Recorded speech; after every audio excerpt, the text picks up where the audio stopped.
he doesn't.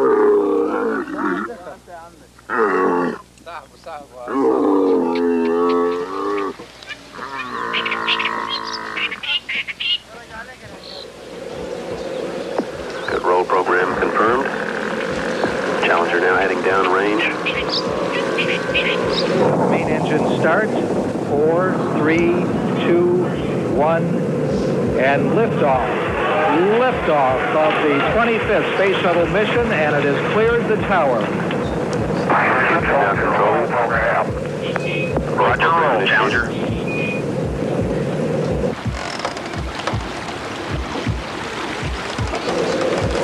Good roll program confirmed. Challenger now heading down range.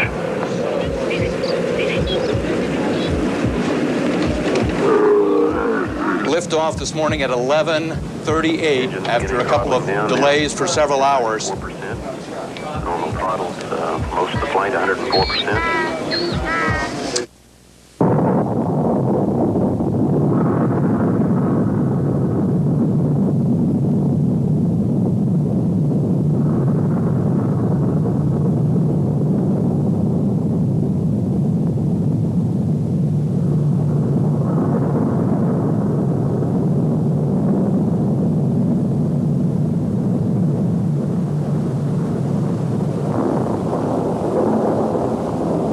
These Gnostics were right. There is a crack in the universe. Well, I was a teacher in a small town in the east of Holland. And on a Sunday, with beautiful weather, the sun shining, I saw there young British pilots falling to their death. And that gave me the impression that life is tragic. And now that the whole world has seen people exploding in the air, I think that more people will agree with me and accept that life is tragic and at the same time has to be accepted as beautiful and worthwhile.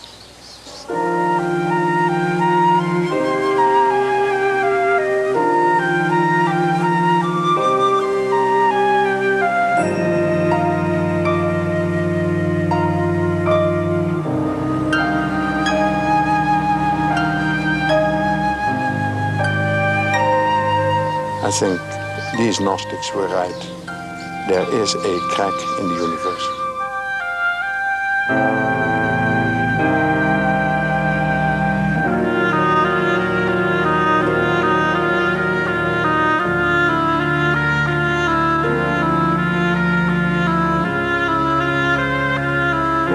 Perhaps God is not only good, but he has also a dark side.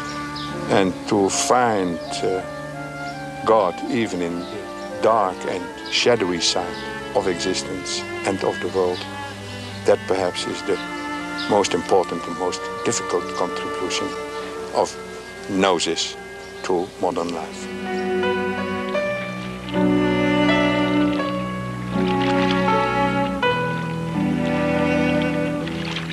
When Gnostic scriptures were discovered in Upper Egypt 40 years ago, scholars such as Professor Quispel faced a dilemma in translating and interpreting the earliest library of Christian texts ever discovered.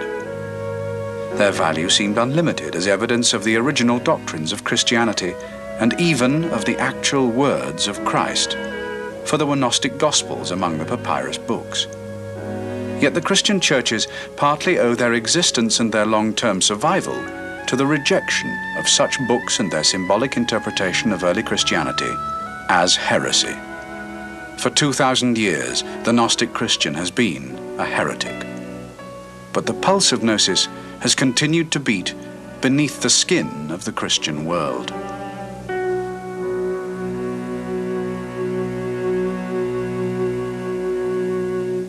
Gnosis is of the same root as the English word knowledge, to know. But it is not an intellectual knowledge. It is more a sort of intuitive thinking, imaginative thinking. They themselves call it the knowledge of the heart.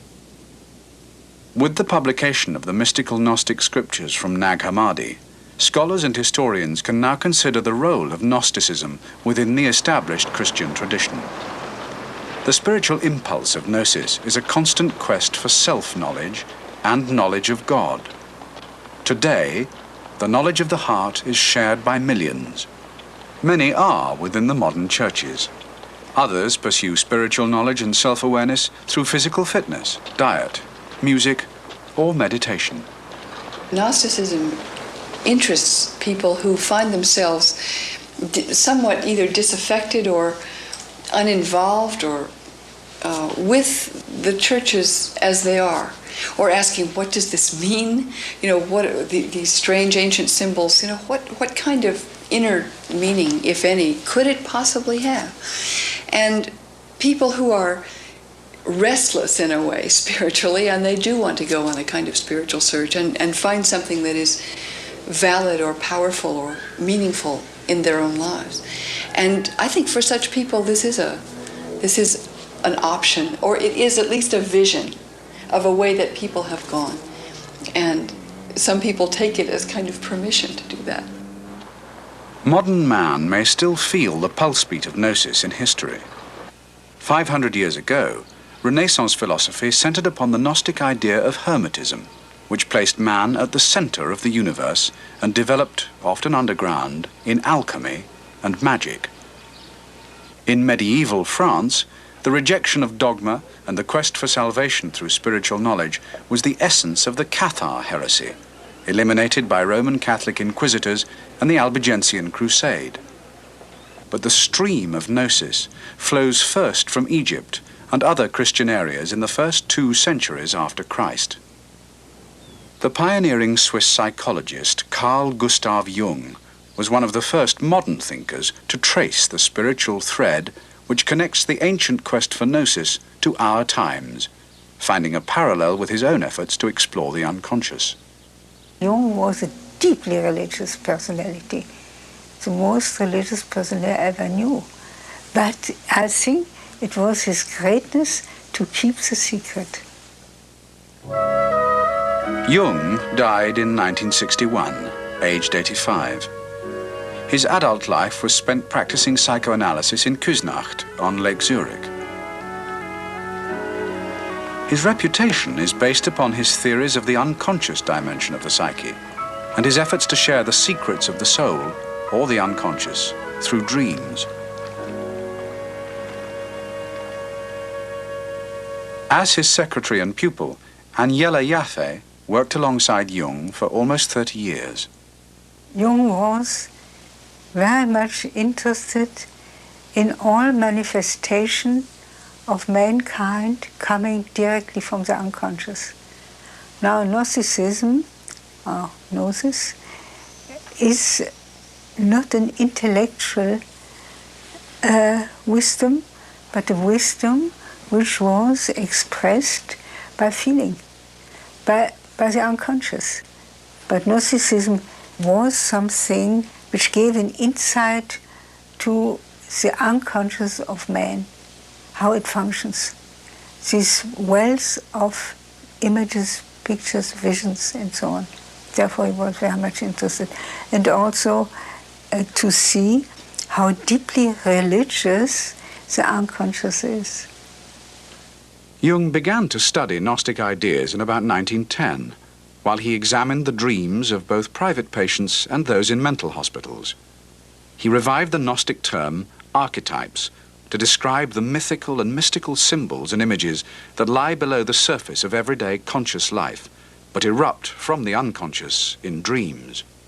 That surely led me on to a profound study of the archetypes. I got more respectful of archetypes. And the next question I asked myself was, now where in the world has anybody been busy with that problem? And I found nobody, except a peculiar spiritual movement that went together with the beginnings of Christianity, namely the Gnostics. And that was the first thing I studied, and then I saw they were concerned with the problem of archetypes. Jung was a Renaissance man of the 20th century, with a genius for exploring and embracing the most varied fields of religion and philosophy. At one time, he painted Tibetan prayer wheels or mandalas, expressing one powerful human archetype. It just came to him. That was also such an archetype, you see. And he wrote in his handwriting, this is the first mandala I constructed in the year of 1916, wholly unconscious of what it meant. C.G. Jung. It's a symbol of totality. It is a circle. It has, to my feeling, of course, it has to do with the stars, because the sun makes enormous circles of mandala.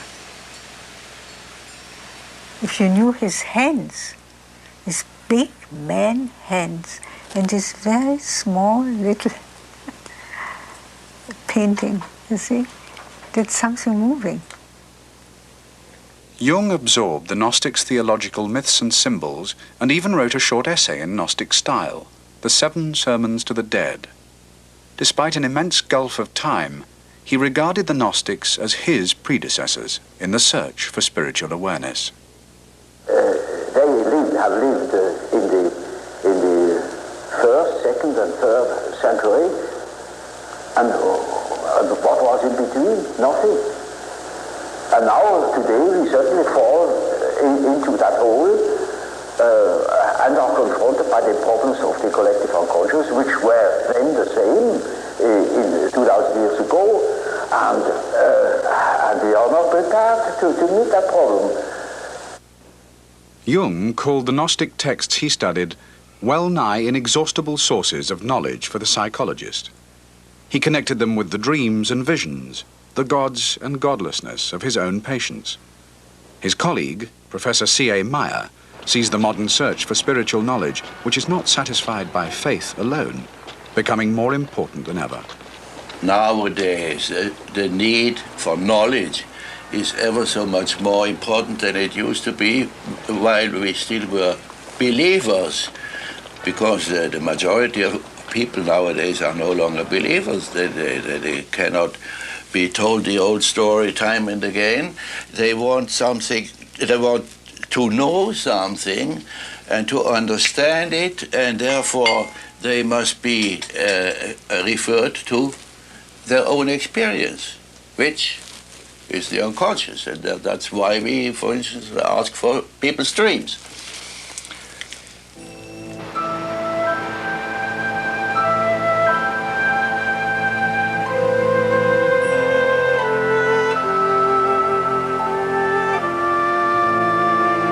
What we can observe with our patients is mainly that they suffer from the conditions of this planet. And that is what the Gnostics were concerned with as well.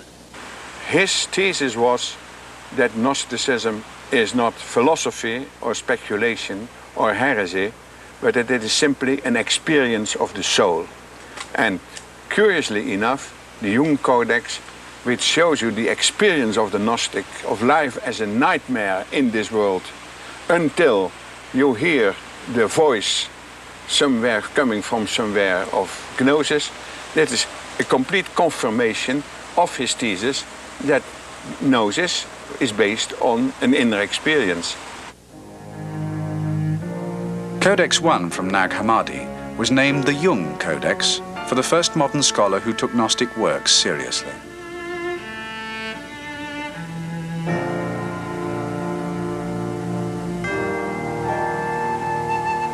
Professor Quispel last year retraced the long journey of the papyrus book to the Jabal al-Tarif, where it was found in 1945 by Muhammad Ali al-Saman.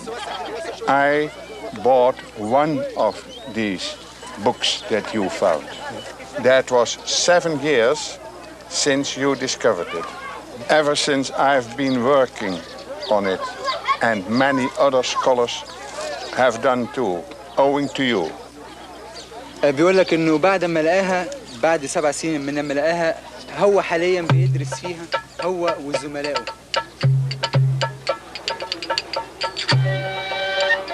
Muhammad Ali's younger brother sold this one book to a local trader for the price of a new shirt, a jalabia.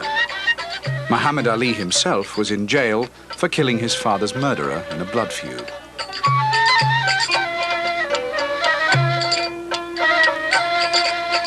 The Codex passed through the hands of optimistic antiquities dealers in Luxor and Cairo to Europe and finally the United States, where the asking price had risen to $25,000. But it found no buyer, and the book remained secretly on offer in Europe. At the Eranus Conference in 1951, an informal annual meeting of scholars convened by Jung, two men agreed that this book should be bought in Jung's name and dedicated to him, but ultimately reunited with all the rest in Cairo's Coptic Museum. Gillis Quispel and C.A. Meyer set about the task. And at that decisive moment, Professor Meyer contacted the American citizen Georgie Page, who lived there in the neighborhood of Zurich, and he gave us 35,000 Swiss francs. I went to Brussels on May the 10th, 1952, and there I acquired the Codex, and with the Codex under my arm, I returned home. He was, of course, extremely struck by the fact. I mean, his mouth stood open when he first heard about it. And then he was enormously pleased, and he gave this interesting speech, which is published, by the way, at the occasion, and declaring the interest of Jungian psychology in Gnostic material. He is quoted as having said, "I have worked all my life to know the psyche, and these people knew already." And it is true that the Gospel of Truth in the Jung Codex is such a vivid illustration of what man's predicament is according to Jung, that it could have been a falsification by a Jungian, which it is not. For Jung, religious experience was the center of all human experience. His apparent preference was for the Gnostics' symbolic, individual search for religious truth rather than the mass appeal of the religious dogma which requires unquestioning acceptance. He was very in great awe to the dogma. But he said only fools touch to the dogma. But what is necessary is that we understand it now in a new way. Namely, not as 100% truth, but as a symbol. That is a great thing. That changes everything. What sort of religious upbringing did your father give you? Oh, we were Swiss. Jung created consternation at the end of his life when he gave an apparently Gnostic reply to the most obvious question about his religious outlook. And did you believe in God? Oh, yes. Do you now believe in God? Now? Difficult to answer. I know. I don't need to believe. I know. I was a secretary at this time. You cannot imagine how many letters arrived. They all wanted to know what he knows. What is true is that he never doubted that there is something which people call God. He never doubted. We can believe what you like, but to know that's something different.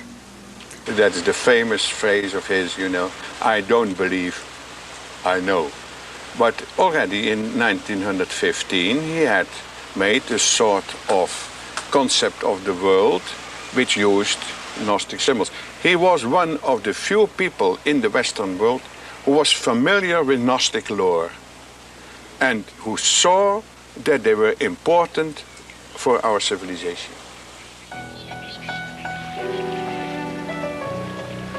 The historical stream of Gnosis flowed continuously, despite suppression, and sometimes underground, into Jung's century. Since the Nag Hammadi discovery, biblical scholars and theologians have differed about the value of the Gnostic message for the contemporary world. One view is that what the Church originally banned as heresy deserves no second hearing now. There are many people among the church leaders as well as among scholars who simply say, well, that material was all considered rubbish in the 2nd century and it's still rubbish now. That is, they don't allow it, as I see it, to raise the basic issue of how did a certain book become part of the New Testament? And how did others come to be labeled rubbish? I think that's the interesting question. I think that this material raises all of the fundamental issues of how Christianity came to be in the first place. But the people who disagree with me will say it was clear that this material from the start was ridiculous. Professor Jonas regards the exclusion of Gnostic dissent as at least a political necessity for the Church Fathers who defined orthodoxy in response to oppression. Every orthodoxy somehow becomes rigid, but this is probably one of the conditions of its being long-lived.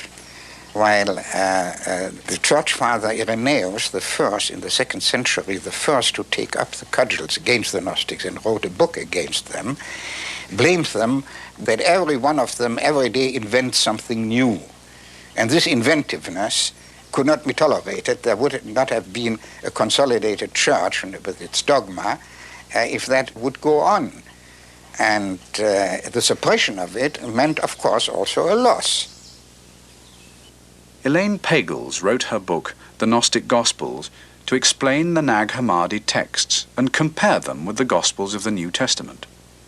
She argues that to be aware of the loss of Gnostic ideas gives Christianity a more comprehensible and human flavor. Many people have written to me since I wrote the Gnostic Gospels, and what many people have said, and diverse people, is I didn't feel at home in Christianity the way it was.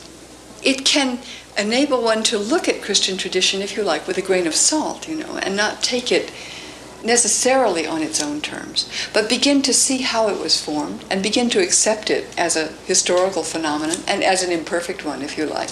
So it enables us to look in a completely new way at the history of Christianity.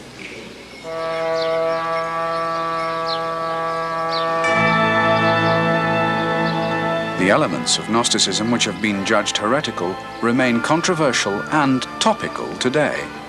Debate in the United States over the literal truth of the biblical creation story, or in Britain over the ordination of women, demonstrates the enduring challenge which Gnosticism offers to the established church. It challenges the Catholic and mainstream churches in the way that they claim their authority has pronounced the final word and the beginning word on any topic, from the authority of the Pope, the ordination of whomever is ordained, the exclusion of women, what the resurrection means to Christians, and so forth. I mean, all kinds of issues that are, for very good reasons, topical today. Gnostics exist today, many perhaps unaware of the tradition which their beliefs and practices follow. A new Californian church has been established, using Nag Hammadi texts as the basis of its scripture, while for the Gnostics, the living Jesus is present everywhere and always. That those whose bodies have died may live in the light of thy gnosis.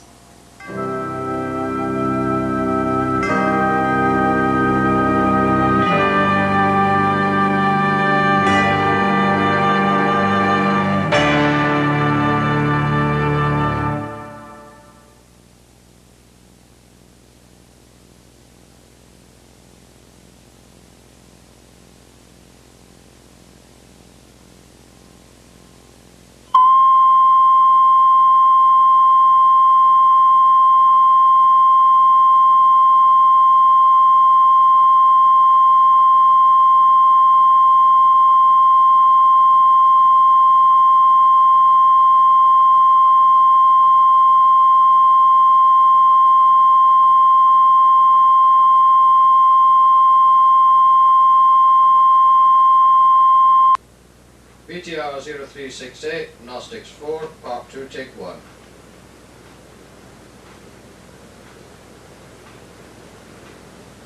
Ten seconds.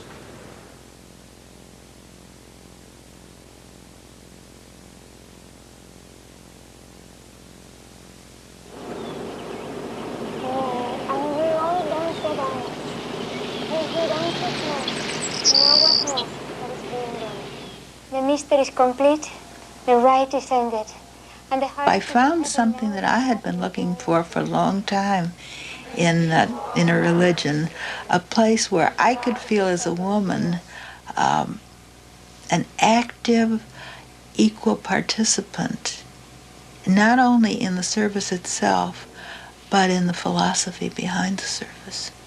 When I found the Gnostic church here in Palo Alto, it was one that resonated well within me as a church which provided me the ritual, the contact with God, the way through the Eucharist service to my soul, without binding me into any kind of demand that I adhere to a particular doctrinal position.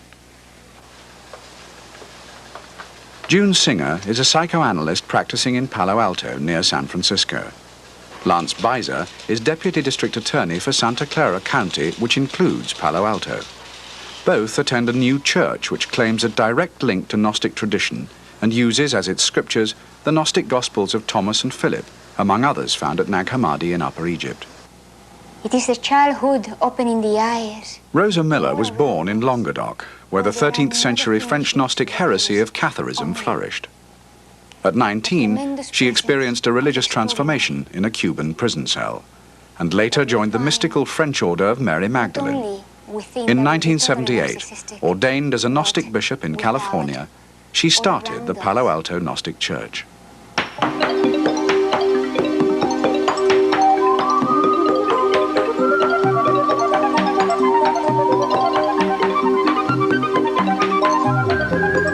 Palo Alto is the home of Stanford University and the center of Silicon Valley, synonymous with advances in microprocessing, aerospace technology, home computers, robotics, and artificial intelligence.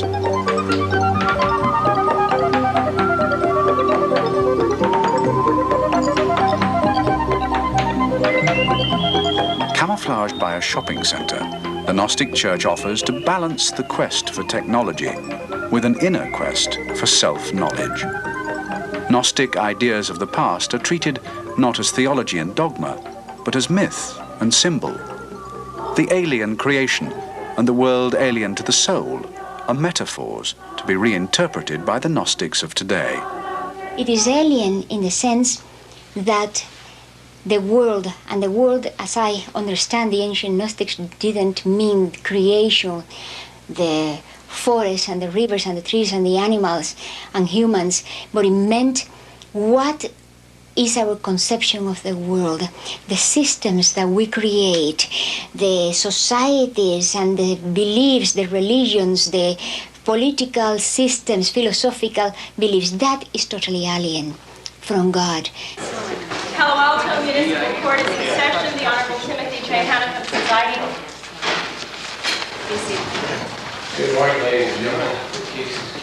Lance Beiser combines his responsibilities within the judicial system as a public prosecutor with the role of ordained minister of the Gnostic Church, seeking to achieve and communicate a spiritual and also moral gnosis. The depths of our psyches are where true decision-making arises inside of us. When anyone, defendant or attorney, approaches life and decisions with respect to whether to steal or whether to defend a person who steals or whether to, in my case, whether to charge someone with a crime, and if so, what kind of a crime and at what level, these are all ultimately, at bottom, moral and ethical decisions. The central idea of Gnosticism, the gnosis cardias, or knowledge of the heart, which is unrelated to intellectual activity, has to do with an individual ability to perceive truth. Let's hope that she arrives after a short time. For now.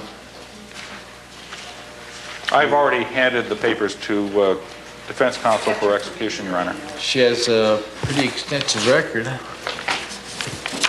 Prostitution, prostitution, prostitution, prostitution, prostitution, soliciting a lewd act, transporting marijuana and hashish. Your Honor, I believe some of those are in error. She is not. They're all in error? No, I said some. Well, you can throw out some and it still leaves a lot. Yes, Your Honor. However, she is diversion eligible. As I look through the materials here, Your Honor, I note that the probation we all deal with one another, and I see this as a deputy district attorney as well. We all deal with one another from inside of ourselves, and we may justify it after the fact by something we were taught about what God wants of us. But down at bottom, we have to make our determinations and decisions. I think that's where a renaissance of gnosis, whether through the Gnostic Church or through other sources, through depth psychology, through readings and philosophy, whatever, are truly important for people in society to grapple with. To suggest that she has to stay in custody when she's going to be diverted. Okay, we'll lower then. Gnostic Church members do not reject the everyday world. They explore the physical and mystical universe creatively, rejecting the divisive religious dogmas of the past and present. Gnosis gives them freedom to explore, but not to impose. It is a knowledge of the heart. It is not a knowledge that can be imposed. We all have the equipment and the capabilities, just that we have been deprived from the ability to recognize the frame of reference, that which is constantly within and around us.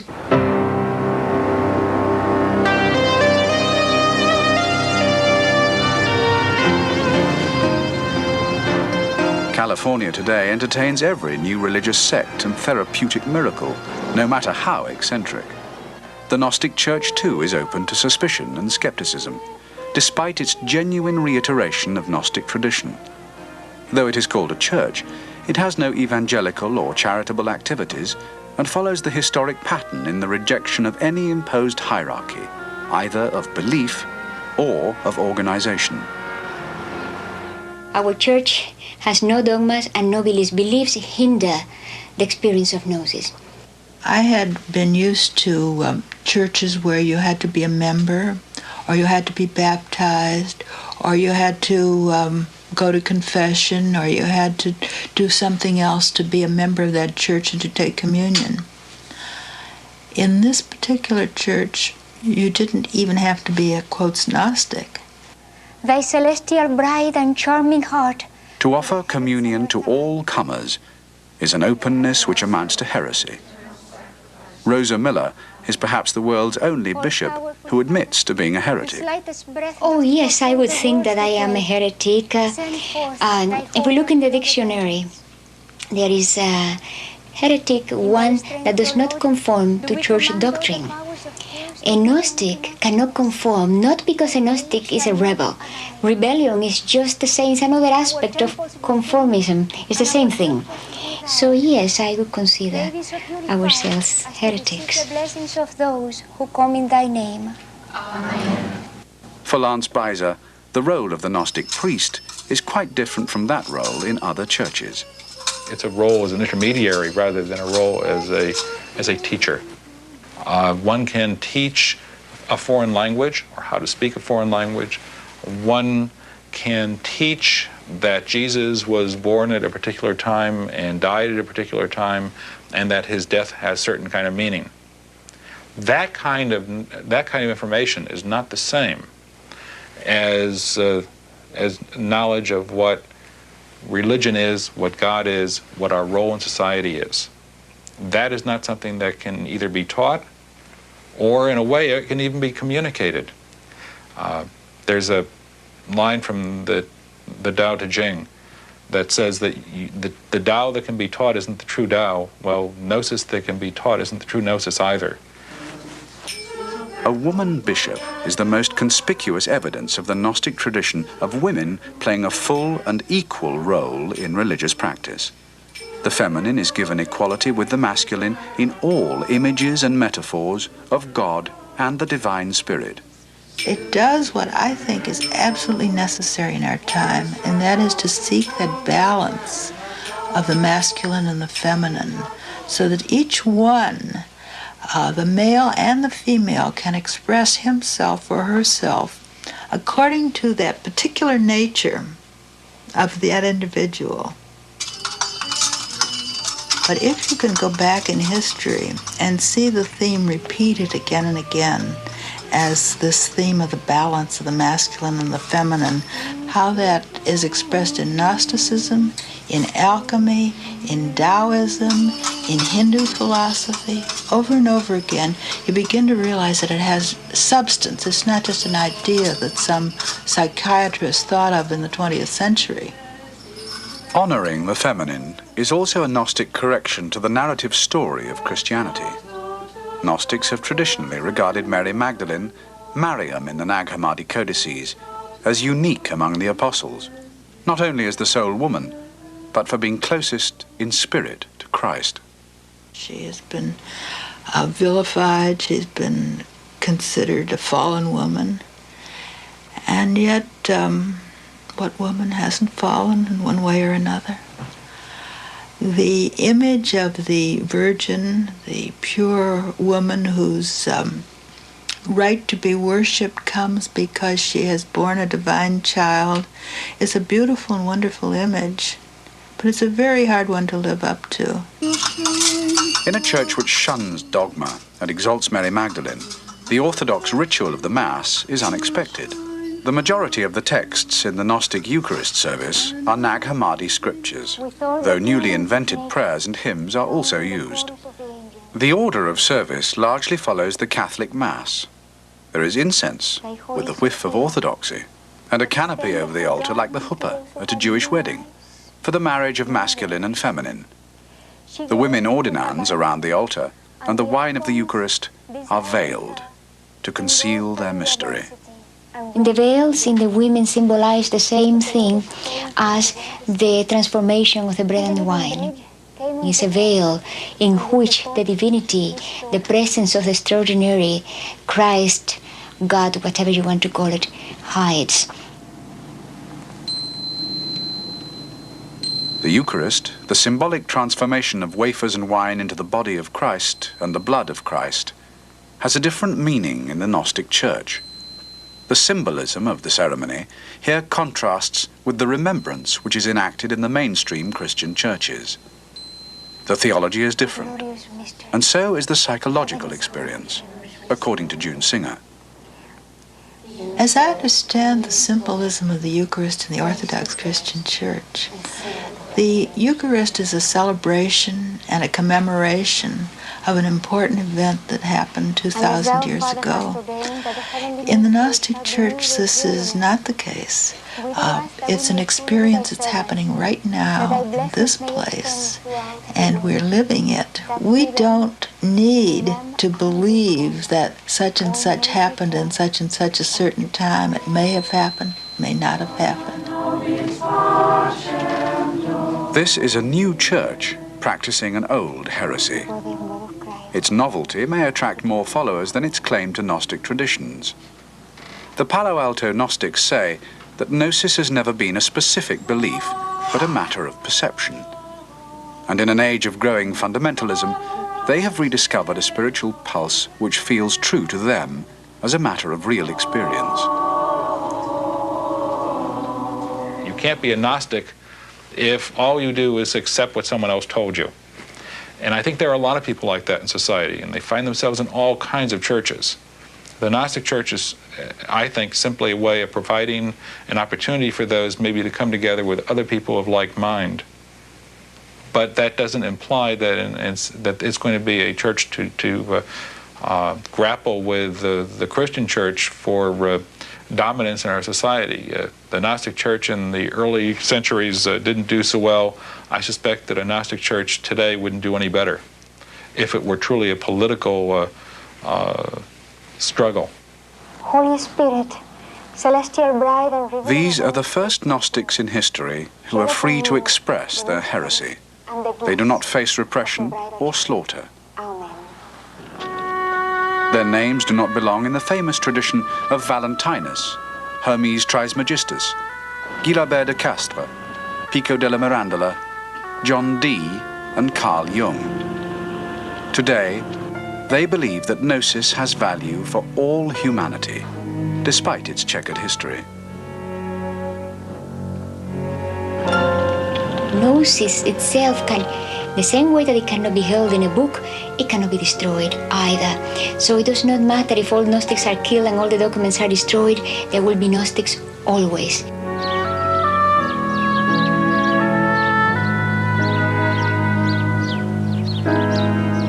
The most powerful theme of Gnosticism is the sense that men and women are outsiders in a meaningless world, but that they can overcome the troubles and materialism of everyday life by ignoring the false images of the demiurge, the creator of the earth, and finding the common identity between their own soul and the divinity of God.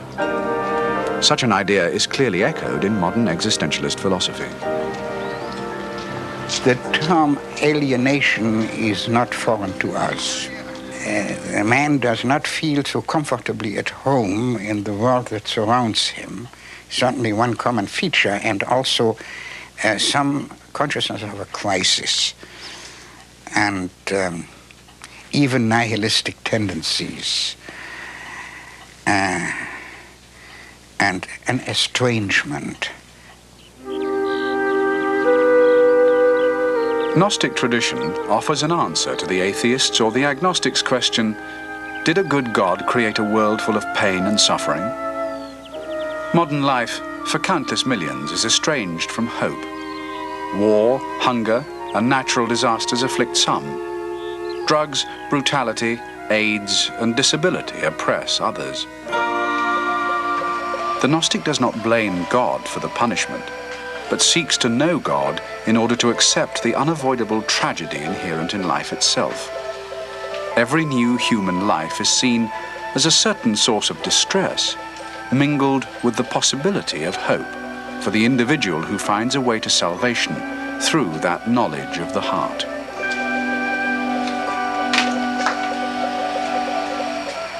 I think about Orthodox Christian tradition, which says that suffering and pain come into the world because of human sin and because of original sin. You know, there would not be any suffering of the innocent, according to St. Augustine.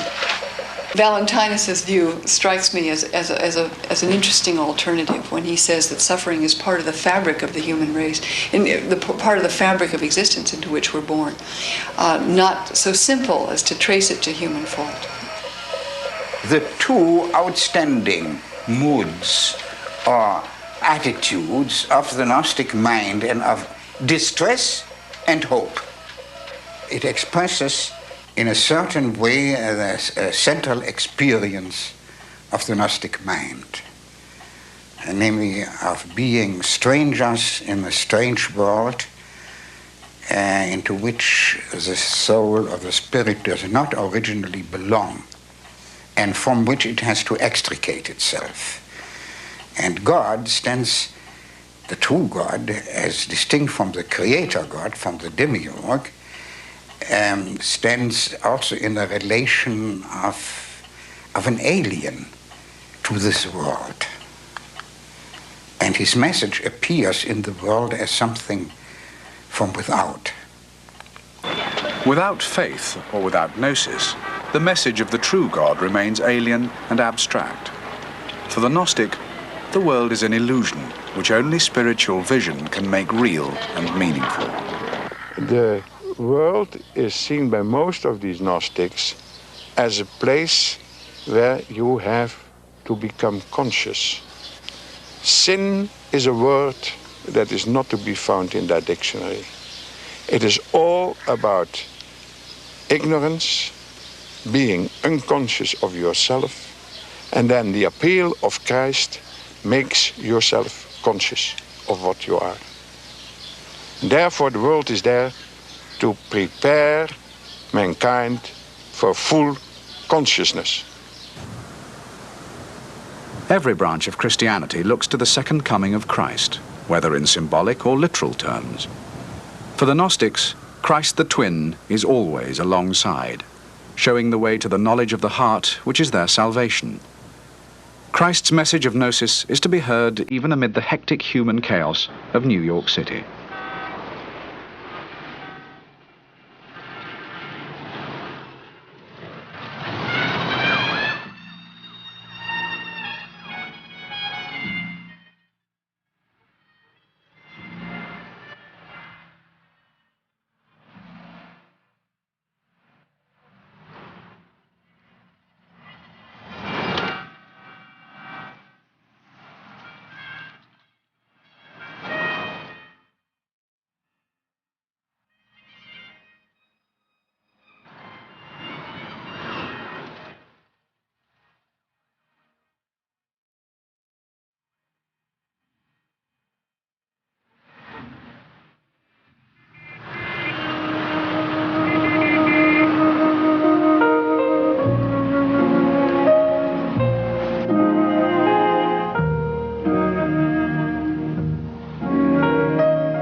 forgive you what no eye has seen, and what no ear has heard, and what no hand has touched, and what has never occurred to the human mind. It is I who am the light which is above them all. It is I who am the all. From me did the all come forth, and unto me did the all extend. Split a piece of wood, and I am there. Lift up the stone, and you will find me there.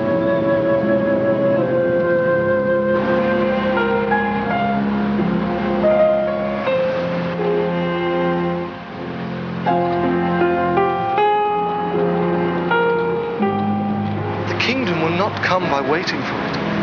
It will not be a matter of saying, here it is or there it is. Rather, the kingdom of the Father is spread out upon the earth, and men do not see it.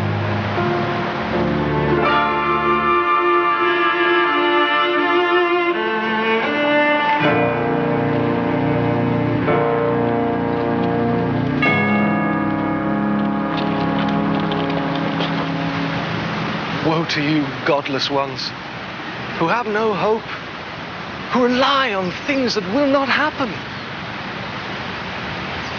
Woe to you who hope in the flesh and the prison that will perish. Your hope is set upon the world, and your God is this life. You are corrupting your soul. Woe to you for the fire that burns in you, for it is insatiable. And woe to you for the wheel that turns in your mind. Woe to you, captives, for you are bound in caverns. You laugh. In mad laughter you rejoice. Some have entered the kingdom of heaven laughing, and they have come out. For 2,000 years, the Gnostic pulse has been beating. Men and women have pursued a deeper experience of their spiritual nature than what is offered formally by faith through the Church. The authors of the Gnostic texts, and all those who have followed them in Christian history, have been denounced as heretics, and some have paid with their lives. It is those who are awake I have addressed. I tell you this that you may know yourselves. If you know the truth will make you free.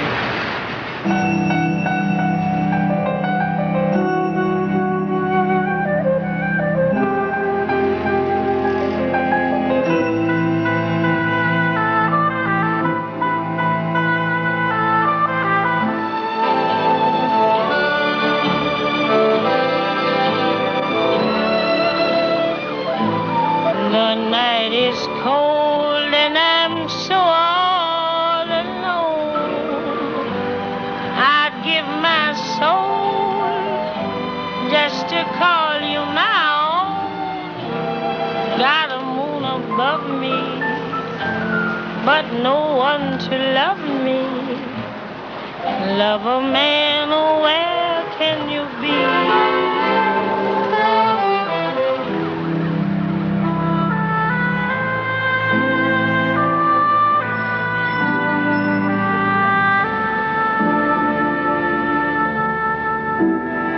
Light within a man of light, and he lights up the whole world. If he does not shine, he is darkness. Do you dare to spare the flesh, you for whom the Spirit is an encircling wall? If you consider how long the world existed before you, and how long it will exist after you, you will find your life to be one single day, and your sufferings one single hour. For the good will not enter the world. Scorn death, therefore, and take thought for life. Remember my cross and my death, and you will live.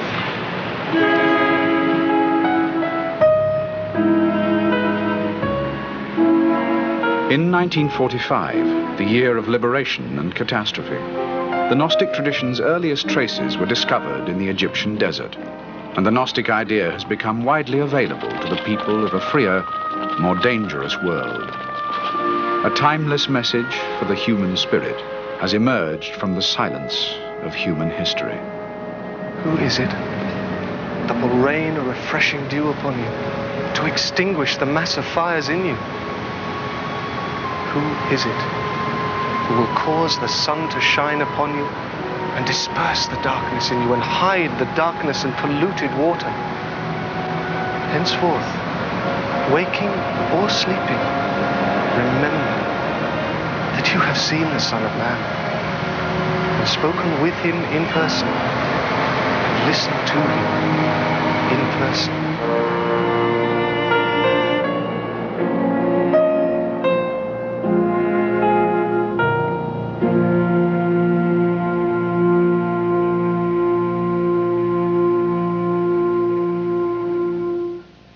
If it is true that life is tragic and not moral, then Gnosticism gives a better answer to certain questions than the traditional morals of Christianity. Because you see then that whatever you do, it is always wrong, and you have peace with that.